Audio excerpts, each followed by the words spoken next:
और इसी बीच एक बड़ी खबर है, डील पर डोनाल्ड ट्रंप ने ईरान को बड़ी धमकी दी। ईरान के पास आखिरी मौका है, ये कहना है डोनाल्ड ट्रंप का। कहा ये समझौता पहले से और बेहतर होगा। ओबामा जैसा समझौता हम नहीं करेंगे, इससे ज्यादा बेहतर समझौता हम करने वाले हैं। और इसी बीच एक और बड़ी खबर, अमेरिकी अधिकारियों ने बड़ा दावा किया। कहा ट्रंप अब और लड़ना ही नहीं चाहते।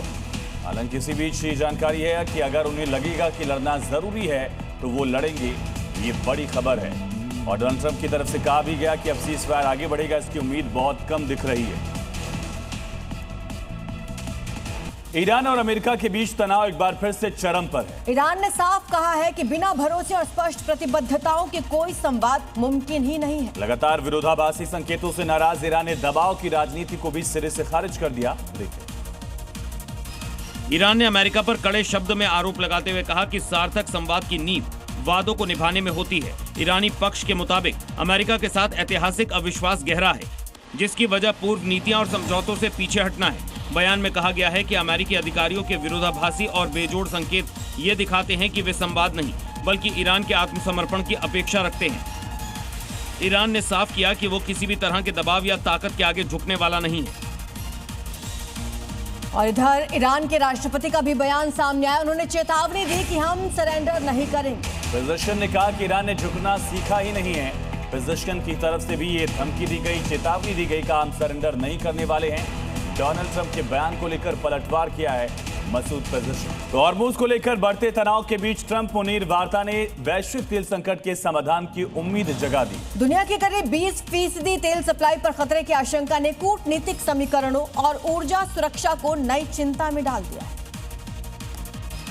एक पाकिस्तानी सुरक्षा सूत्र के मुताबिक फोन पर हुई बातचीत में अमेरिका के राष्ट्रपति डोनाल्ड ट्रंप ने पाकिस्तान के सेना प्रमुख आसिम मुनीर से हॉर्मुज की संभावित नाकेबंदी पर चर्चा की। ट्रंप ने कहा कि वे मुनीर की सलाह पर विचार करेंगे, क्योंकि ये मुद्दा ईरान के साथ शांति वार्ता में बाधा बन सकता है। गौरतलब है कि वैश्विक तेल सप्लाई का करीब 20% हिस्सा इसी रूट से गुजरता है, जिससे इसकी रणनीतिक अहमियत और बढ़ जाती है।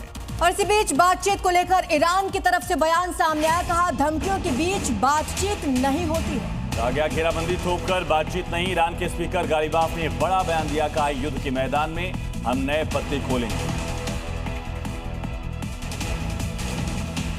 तो ईरानी स्पीकर मोहम्मद बागेर गलीबाफ की तरफ से बड़ा बयान दिया गया।